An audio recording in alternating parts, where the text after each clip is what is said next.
히어로TV 파스콘 동지 여러분, 지난 주말과 주일 주 안에서 평안하셨습니까?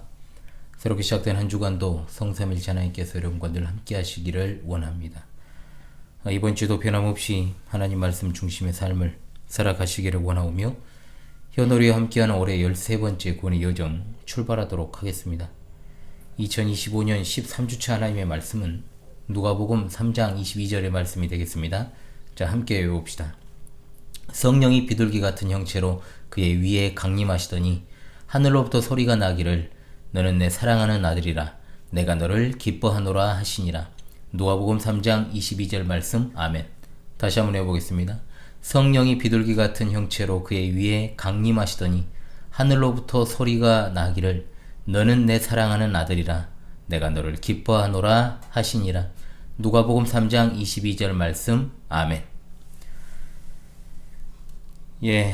지난 시간에 이어서 오늘 본문 누가복음 3장 21절로 22절 예수님의 지상 사역의 본질 그리고 그분을 따르는 우리라는 말씀으로 이번 주 말씀 해설을 진행하겠습니다. 먼저 본문을 제가 낭독하고 찬송하고 시작하죠. 누가복음 3장 21절로 22절입니다. 백성이 다 세례를 받을새 예수도 세례를 받으시고 기도하실 때 하늘이 열리며 성령이 비둘기 같은 형체로 그의 위에 강림하시더니 하늘로부터 소리가 나기를 너는 내 사랑하는 아들이라 내가 너를 기뻐하노라 하시니라. 아멘. 찬송가 39장 우리 함께 부르겠습니다. 찬송가 39장입니다. 주은혜를 받으려 모인 성도들 주 크신 뜻 깨닫게 하옵소서.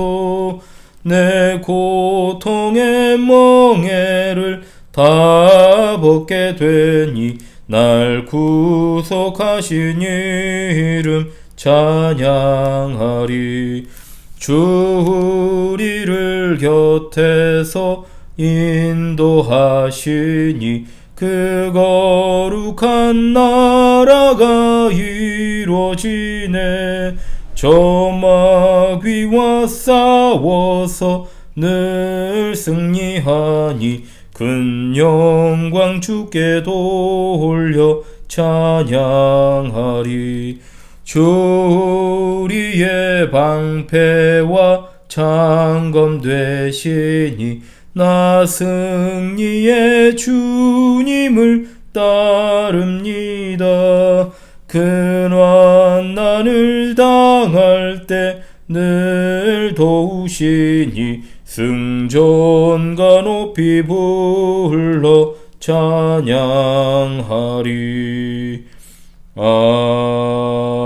아멘. 아멘. 우리를 불러주신 하나님 감사합니다. 오늘 주어진 본문 21절과 22절 두 절인데요.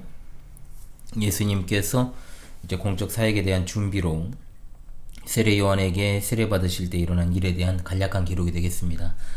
이 부분은 마가복음 1장 9절로 11절 그리고 마태복음 3장 13절로 17절과 병행을 이루는 기사입니다. 물론 누가복음에서 예수님께서 세례 받으신 기사는 마태복음에 비해서는 간략하게 다뤄지고 있죠. 그럼에도 불구하고 이 말씀을 통해 우리가 깊이 있게 인식하고 깨달아야 될 것들이 있습니다. 그것은 예수님께서 세례 요한에게 세례 받으신 일 자체로부터 예수님이 어떤 분이시며 또한 어떤 일을 수행하시기 위해 성육신하셨는지를 알 수 있게 되기 때문입니다. 더욱 주목해야 할 것은 예수님께서 세례를 받으실 때 하나님께서 직접 예수님께서 어떤 분인지를 밝혀주고 계신다는 점입니다. 그분은 하나님이 사랑하시고 또한 기쁨이 되는 아들이십니다. 따라서 요한에게 세례를 받으시는 일을 필두로 예수님의 모든 지상 사역이 하나님을 기쁘시게 해드리기 위한 것이었음을 알게 됩니다. 예수님이 세례 받으실 때 하나님의 아들이 된 게 아닙니다. 단지 세례를 통해 그분이 어떤 분이시고 어떠한 일을 수행하시기 위해 인간이 되셨는지에 대한 답을 우리가 얻게 됩니다. 이번 주 말씀 해설을 통해 우리 주 예수 그리스도의 사역의 본질을 다시금 바르게 인식하고 또한 그분을 따르는 합당한 제자의 삶을 꾸려나가는 계기가 될 수 있기를 바랍니다. 아멘. 첫째로 예수님의 세례는 그분이 죄인된 인간들과 동일하게 되셨음을 나타내는 겁니다. 자, 이 뜻을 오해해서는 안 되겠죠? 이 말은 예수님이 죄인이라는 뜻이 결코 아닙니다. 예수님이 세례받으신 후 이어지는 문맥에서 분명하게 이 점을 강조합니다. 예수님이 시험 받으시는 것도 그분이 죄가 하나도 없으신 분이시나 죄인들과 동일시 되셨음을 보여주는 것이기 때문입니다. 요한복음 8장 46절에 예수님께서는 너희 중에 누가 나를 죄로 책잡겠느냐, 내가 진리를 말하는데도 어찌하여 나를 믿지 아니하느냐 말씀하시고, 고린도전서 5장 21절에 하나님이 죄를 알지도 못하신 이를 우리를 대신하여 죄로 삼으신 것은 우리로 하여금 그 안에서 하나님의 의가 되게 하려 하심이라고 하였으며, 또한 히브리서 4장 15절 우리에게 있는 대제사장은 우리 연약함을 동정하지 못하실 리가 아니요 모든 일에 우리와 똑같이 시험을 받으신 이로되 죄는 없으시니라. 요한일서 3장 5절 말씀 그가 우리 죄를 없애려고 나타나신 것을 너희가 아나니 그에게는 죄가 없느니라. 아멘. 죄가 하나도 없으시고 죄와 관련이 없는 예수님께서는 인간이 겪어야 하는 모든 비참한 일을 경험하셨습니다. 따라서 죄인된 인간들이 회개 후 표식으로 받던 것이 세례인데, 이 세례를 하나님의 아들이신 흠도 없고 점도 없고 죄가 하나도 없으신 그리스도께서 받으신 것 자체가 참으로 놀라운 일인 겁니다. 이와 같이 예수 그리스도께서는 죄인들을 대속하시기 위한 구속주가 되시기 위해 성자 하나님이신 그분이 죄인된 우리와 똑같은 입장으로 낮아지셨음을 확증하시기 위해 세례받으신 겁니다. 거룩하게 하시는 이와 거룩하게 함을 입은 자들이 다 한 근원에서 난지라. 그러므로 형제라 부르시기를 부끄러워하지 아니하시고. 아멘. 이와 같이 우리를 같은 형제로 친근히 하시려고 그 연약함을 동정이라고 했고, 우리가 체휼이란 말을 썼었죠. 개역 성경에서는 체휼하시기 위해 낮아지시고 죄인들과 자신을 동일시하신 예수 그리스도의 사역을 가슴 깊이 새기는 우리가 될 수 있길 바랍니다. 아멘. 둘째로, 예수님의 세례는 기독교와 그리스도교와 세상 종교의 차이점을 극명하게 보여줍니다. 자, 이 부분의 기사가 마태 마가복음과 다른 점, 하늘이 열리는 상황에 관한 것입니다. 마태와 마가는 예수님께서 세례받으시고 올라오실 때 하늘이 열렸다라고 기록하는 반면, 누가는 예수님께서 세례받으시고 기도하실 때 하늘이 열렸다라고 기록합니다. 마태와 마가는 예수님의 기도 모습을 기록하지 않았고, 누가는 그분이 무트로 올라오시는 모습을 기록하지 않음으로 인하여 이런 차이가 발생한 것 뿐입니다. 이런 차이를 통해 누가는 특히 예수님께서 기도하신 것에 깊은 관심을 두고 있다는 사실을 알 수 있죠. 즉 누가는 기도와 하늘이 열리는 것이 직접적으로 연관된 것임을 묘사하여 하나님께서 하늘을 열어 말라기 선지자 이후 약 400년간 단절된 그의 백성에 대한 계시를 본격적으로 시작하시는데, 그 문이 열리게 된 것은 바로 예수님의 기도 때문이다. 이 사실을 부각시키는 겁니다. 출애굽 시대 요셉의 죽음 이후 400여 년이나 자기 백성에 대해 침묵을 지키시던 하나님께서 그의 백성을 권고하시는 계기가 무엇이었습니까? 바로 압제하에서 이스라엘 민족이 하나님께 부르짖는 것이었습니다. 사실 그들의 부르짖음은 거의 절규에 가까운 것이었고, 기도의 성격이 맞느냐라고 어떤 이런 의문점은 있지만, 어찌되었든 물론 이스라엘의 부르짖음은 기도보다 힘들어 이제 곡소리를 내는 것에 가까웠다라고 제가 해당 부분 강서를 통해서 말씀을 드렸습니다만, 어찌되었든 그들의 부르짖음이 하늘에 상달되었던 것처럼 예수님의 기도는 하나님의 계시와 구원 활동의 출발점이 되었다는 사실은 분명합니다. 누가복음은 전체적으로 예수님의 기도하시는 모습을 강조하죠. 베드로의 신앙 고백과 변화산에서 예수님께서 변모하실 때도 기도가 언급됩니다. 또한 특징적인 건 세례 요한이 예수님께 세례 주었다는 것도 빠져있죠. 자, 성령께서 누가로 하여금 하나님의 말씀을 기록할 때 역사하셨습니다. 이방인을 향한 복음에 있어 걸림돌이 없게 하기 위한 배려라고 할 수 있겠죠. 즉 예수님만 강조되고 있다는 말입니다. 역사적 정통 기독교의 신앙을 표면적으로 따르는 표면적이라고 말했습니다. 대한민국의 장로교회는 대한예수교라는 명칭을 가지고 있습니다. 기독교라는 말과 예수교라는 말은 같은 말이고, 한자어 표기상의 문제입니다만은 야소교였죠. 자, 우리가 정확히 말할 때 우리는 예수교에 속한 사람이라고 할 수 있습니다. 그 말이 무슨 말이냐? 예수님께서 하나님과 사람 사이에 유일한 중보자가 되어주신 그 사실을 믿는 자마다 멸망하지 않고 영생을 얻게 되었기 때문입니다. 이 사실 자체가 세상 종교와 우리 기독교, 즉 예수교가 근본적 차이를 드러내는 부분입니다. 세상 모든 종교 원리는 모두가 공통적으로 높아지려는 원리를 가집니다. 사람이 신을 모시거나 또는 신과 가까워지기 위해서 열심히 도를 닦고 수양하고 수행합니다. 즉 열심을 다해서 하늘 문을 자신들이 열어보고자 하는 것이 바로 세상 종교, 소위 자연 종교의 원리다. 자율 종교라고도 하죠. 그러나 하늘은 인간들이 노력하여 열려 한다 해서 열리는 것이 아닙니다. 오직 하나님과 사람 사이에 유일한 중보자가 되시며 우리의 구속주 화목제물 대속의 순전한 어린 양이 되신 예수 그리스도께서 열어주셔야 열립니다. 놀랍게도 예수 그리스도를 믿는 일 자체도 인간이 믿고 싶다고 해서 자신의 의지로 믿을 수 있는 게 아니라 그 안에 성령으로 거듭난 자, 즉 영원전에 하나님이 택하신 자들만이 예수 그리스도를 믿어 구원에 이르게 된다는 게 바로 예수교가 세상에서 유일한 참된 종교임을 드러내는 증거가 됩니다. 그 어떤 세상 종교에서 그 종교가 믿는 신이 인간이 되어서 인간을 대신해서 죄를 담당하고자 인간을 위해 죽어준 종교가 있습니까? 이것이 바로 참된 종교인 예수교와 인간이 고안해낸 자연종교의 근원적 차이점입니다. 언감생심, 감히 흉내낼 수조차 없습니다. 우리에게 직접 하나님의 방법으로 예수 그리스도를 통하여 하늘문을 열어주신 하나님께만 감사와 찬송과 영광을 돌리는 겸손의 삶을 살아나가는 참된 예수교인, 그리스도인들로 살아갈 수 있기를 원합니다. 아멘. 셋째로, 예수님의 세례는 예수님이 비둘기 같은 사역을 하실 것임을 또한 보여줍니다. 22절에 그리스도께서 세례 받으실 때 성령이 비둘기 같은 형체로 그의 위에 강림하셨다 했습니다. 성령께서 공적 사역을 시작하시는 예수 그리스도께 임하신 건 그분의 사역을 도우시기 위함으로 구약의 은혜 성취기도 합니다. 그런데 성령께서 비둘기 같은 형체로 임하셨다는 그 사실에 주목해야 됩니다. 그런데 여기에서 비둘기라는 새 자체에 관심을 집중하면 논점을 벗어나지요.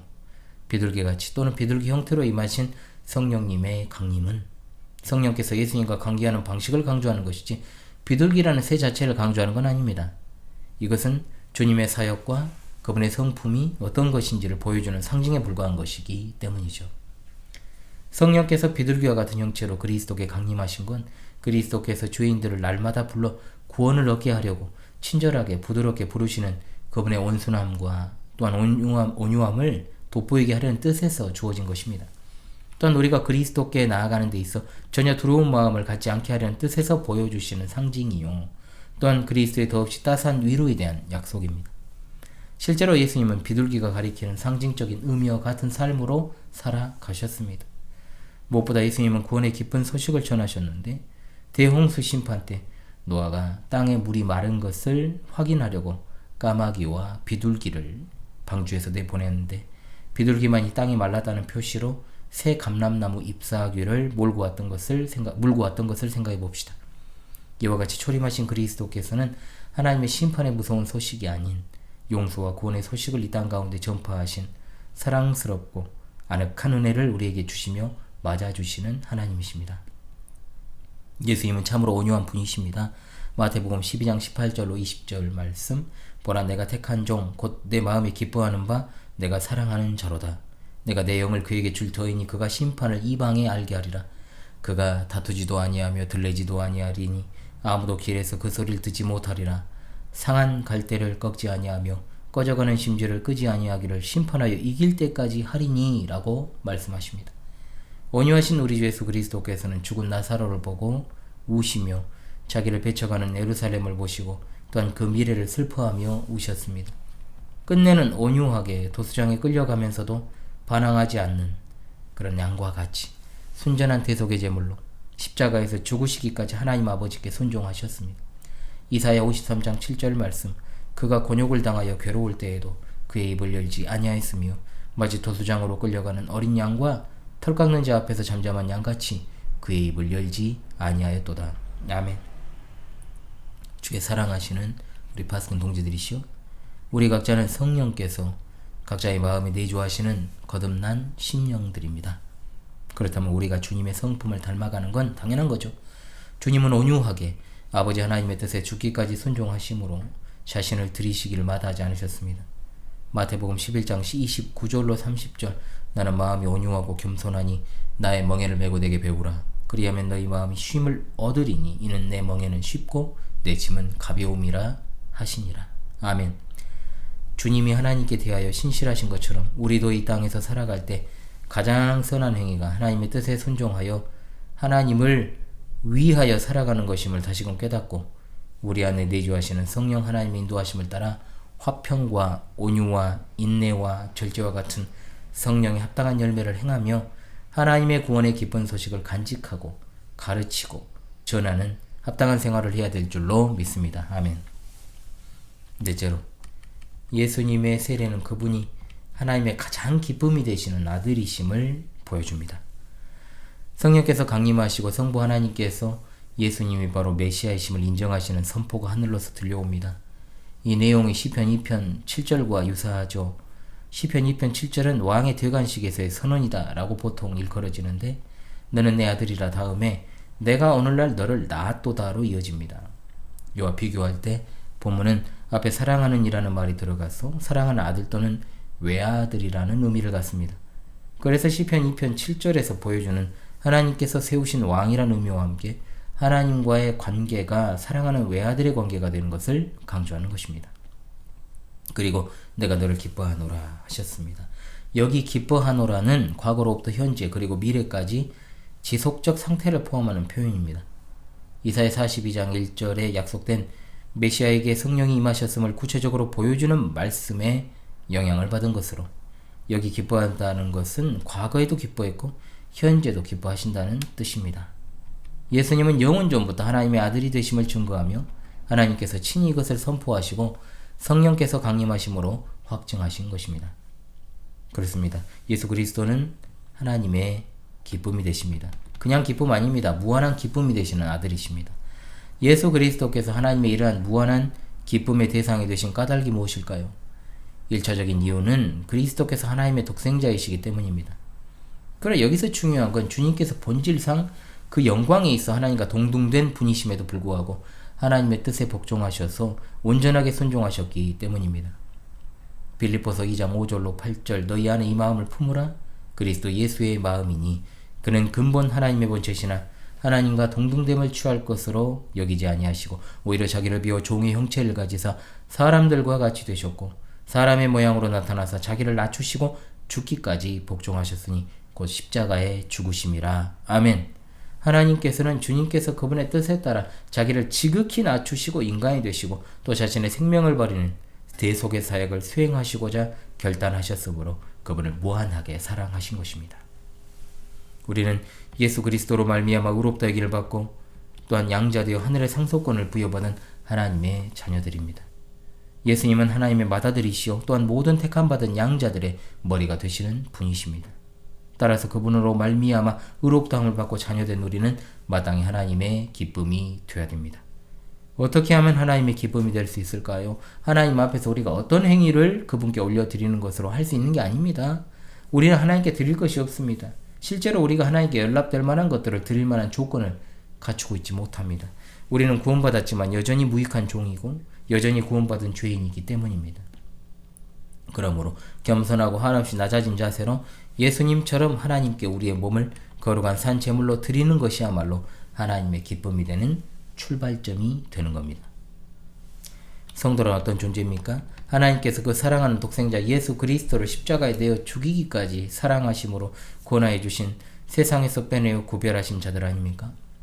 성도가 말로는 헌신한다 해도 그것이 온전한 헌신이 될 수 없음은 헌신이라 함은 오직 예수 그리스도께서 전 생애를 통한 사역, 십자가에서 직접 자신의 몸을 택자들을 위한 유일한 희생제물로 드린 헌신 외에는 온전한 것이 없기 때문입니다. 그러므로 우리는 아무것도 하나님께 드릴 것이 없지만 인생의 목적을 하나님께 두고 살아가며 자신이 가진 모든 물질, 재능, 꿈, 생명까지도 다 하나님의 것임을 인정하고 구별하는 자가 되어야 할 것입니다. 그가 바로 진정으로 하나님의 기쁨이 되는 삶을 사는 성도를 할 수 있지요. 얼마나 이름뿐인 교인들, 명목상의 교인들이, 신자들이 교회 안에서 여전히 아무것도 구별되지 않은 채로 몸만 왔다 갔다 하고 있습니까? 여전히 내 것은 내 것이요 내 재능은 내 인생을 위한 것이며 나의 꿈도 나의 생명도 여전히 내 자신을 위하여 붙들고 있는 사람이 단지 교회에 나와 있다고 해서 성도라 부를 수 있습니까? 하나님을 위해서 자신의 시간을 조금 더 쓰지 않는 사람이 하나님을 위하여 자신의 지갑에서 10원짜리 한 푼 쓰지 않는 사람이 사실 성도입니까? 청함을 받은 자는 많되 택함을 입은 자는 적다 했습니다. 택함 받은 자와 청함 받은 자는 그 열매에 있어 완전히 다릅니다. 같이 예배하고 똑같이 입술로 신앙을 고백한다 해서 모두가 다 참된 하나님의 자녀는 아닙니다. 또한 우리가 그리스도처럼 영혼 구령에 열심을 내야 되겠죠. 십자가의 도가 멸망하는 자들에게는 미련한 것이요 구원받은 우리에게는 하나님의 능력이라. 십자가의 도는 멸망하는 자들에게는 아무런 의미가 없는 미련한 것입니다. 구원을 받은 우리에게는 그것이 하나님의 능력임을 믿기 때문에 담대하게 십자가의 구원 영생의 도를 전할 수 있습니다. 예수 그리스도를 믿는 성도로서 비본질적인 것에 대해서는 게으르게 행하고 본질적인 복음 전도와 그분의 피로 값주고 사신 교회를 위해서는 부지런하고 누구보다 뜨겁고 열정적으로 살아가시기 바랍니다. 죄인 1000사람도 100사람도 2사람도 아니고 죄인 한 사람이 복음을 듣고 회개하여 돌아오는 걸 하나님께서 매우 기뻐하신다고 말씀합니다. 내 인생에 있어 하나님이 주신 그 구원의 복음에 담대하게 서서 주님이 부르시기 전까지라도 단 한 사람에게라도 확실하게 복음을 전하여 그가 듣고 회개하여 돌아온다면 얼마나 그것이 하늘에 계신 우리 하나님 아버지께 기쁨이 되는지 모릅니다. 또한 하나님의 기쁨이 되는 자녀는 우리 주님처럼 불의와 타협하지 않고 의와 진리로 불의와 싸우는 자입니다. 의와 공평을 행하는 것은 제사 드리는 것보다 여호와께서 기뻐하시느니라. 예배를 안 드려도 된다는 말이 아니라 우리의 지체를 하나님께 구별된 자로 드리고 의의 병기로 하나님께 드리며 악에게 지지 말고 선으로 악을 이기라는 그 말씀대로 살아가는 게 바로 하나님의 기쁨이 되는 자녀의 모습이다 이 말입니다. 그렇게 봉사도 잘하고 또 예배도 바른 자세로 하고 경건생활, 말씀기도, 심지어 새벽기도까지 빠지지 않아도 불의와 타협하는 자는 가짜신앙을 가진 자입니다. 아무리 외적인 행위를 뛰어나게 해도 순수하지 않잖아요. 사소한 것 하나라도 사람 눈을 피할 수 있다면 괜찮다 이렇게 취급하지 마시고 하나님은 어디에서나 우리를 보고 계신다는 사실을 잊지 말고 사소한 것 하나라도 악이나 불의와 타협하는 자세 반드시 버리시기 바랍니다. 한마디로 하나님의 기뻐하시는 자가 되는 건 예수 그리스도처럼 살아가는 것이다. 천국 가는 그날까지 나그네 여정 결코 평탄하지 않습니다. 교회 대충 다니면서 예수님을 그저 진짜로 간만 보면서 믿는 척하는 사람들은 사실상 자기 인생 문제 해결하기 바빠서요. 하나님을 위해 조금도 자기 인생 사용하는 법이 없습니다. 잘하면 살펴보십시오. 다 보입니다. 그러나 진정으로 하나님을 섬기는 자들은 핑계하지 않습니다. 저는 시간이 없는데요. 저는 돈이 없는데요. 저는 능력이 없는데요. 저는 환경이 그런데요. 이 말은요. 그냥 저는 하나님께 관심이 없는데요. 라는 말과 같습니다. 역사상 주를 위해 헌신하며 불꽃 같은 삶을 살아갔던 우리 신앙 선배들 가운데 누구 하나 핑계대면서 하나님 섬기는 그 일에서 벗어난 일이 없습니다. 자신의 사소한 인생 문제 하나 해결하지 못하고 여전히 빚지고 살고 여전히 가난하고 여전히 앞날이 불투명하고 결혼은 그냥 당장 가까운 미래에 먹고 살 것을 걱정해 하면서도 하나님을 향한 마음과 섬김은 그침이 없습니다. 그리고 이런 사람들은 다 성실합니다. 부지런합니다. 그런데 육적인 문제에 머물러 있으면서 계속해서 앞으로 나아가는 법이 없는 사람들이 너무나도 많습니다. 그래서 저는 영광의 그 나라 꿈꿉니다. 우리 생명의 근원이자 우리 인생의 목적이 되시는 하나님 곁에서 영원히 함께할 그 날을 꿈꿉니다. 하나님은 살아갈 이유 없이 목적 없이 방황하는 수많은 인생 가운데 특별히 택하신 자들을 통해서 영광 받으시고 또한 기뻐하시기를 원하십니다.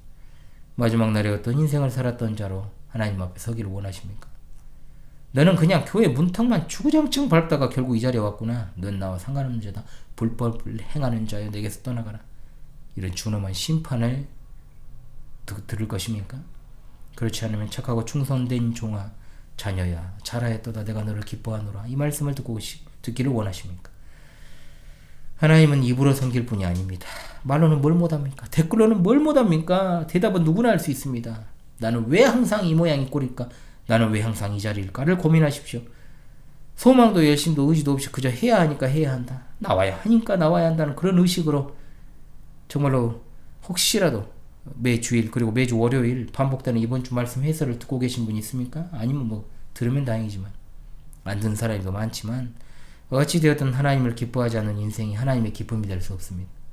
여러분, 우리가 한평생을 하나님 위하여 산다고 해도 그분께 단 한 가지도 보답해 드릴 것이 없는 요한하고 어리석고 부족한 인생들입니다.